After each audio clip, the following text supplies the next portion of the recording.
Communist Party's campaign against the peasants was not just about land. It was an attempt to destroy much of traditional Russian culture and religion. Many of the early documents reveal the party's determination to eliminate the influence of the church.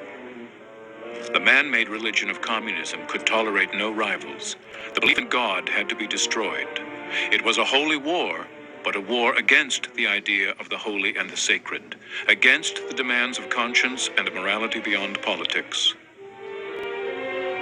January 19, 1918. Decree on freedom of conscience and of religious organizations. 1. There is a separation of church and state. 2. The conduct of state or other public legal social establishments will not include any religious rituals or ceremonies. 3. Religious vows and oaths are abolished. If necessary, only a solemn promise will be given. 4. No church or religious organization may have private property. They do not have the rights of legal persons. 5. All properties of churches and religious organizations in Russia are declared to be public property. Chairman of the Council of People's Commissars, Lenin. Lenin himself was quite personally and virulently anti-clerical as well as being an atheist. In March of 1922, he sent a letter via Molotov to other members of the Politburo.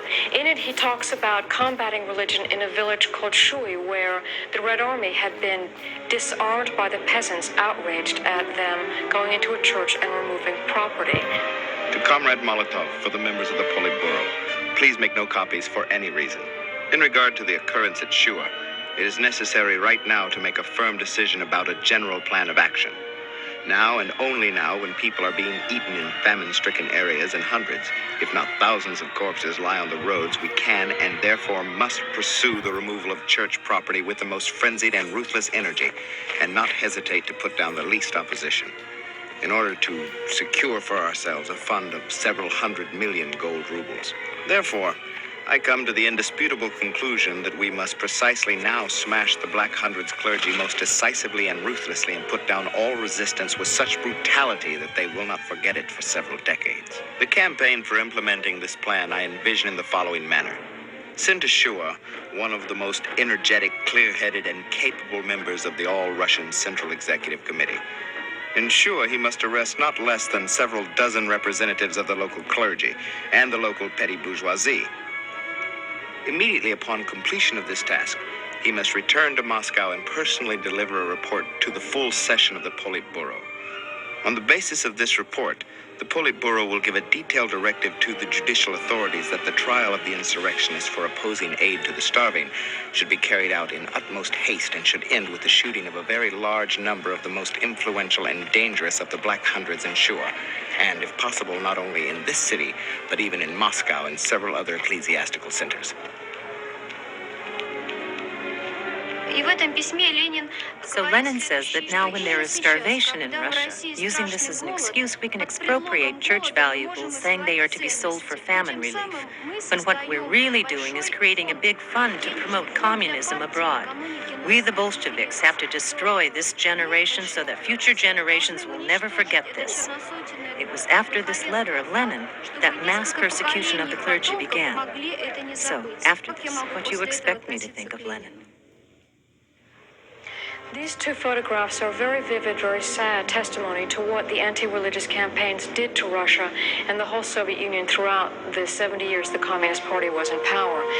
This is a church. It was the largest church in all of the Russian Empire, built in the 1830s to commemorate the victims of the Napoleonic invasion.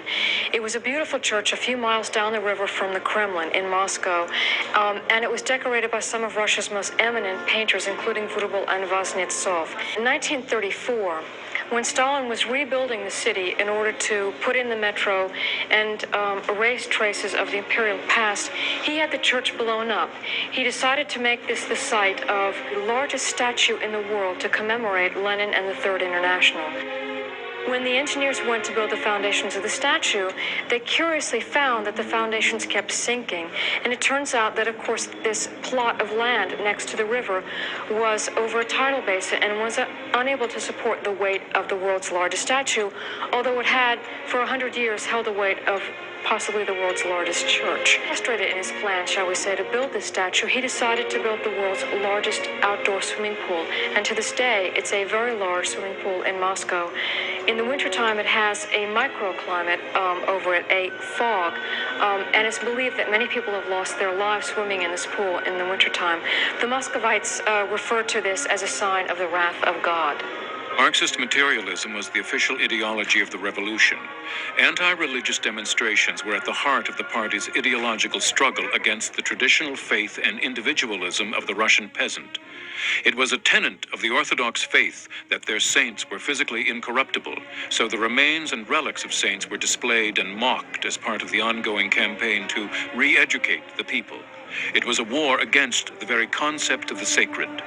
Yet when religious restrictions were relaxed under Khrushchev and Gorbachev, visitors to the Soviet Union would be surprised to observe the deep spirituality and abiding faith of so many of the Russian people.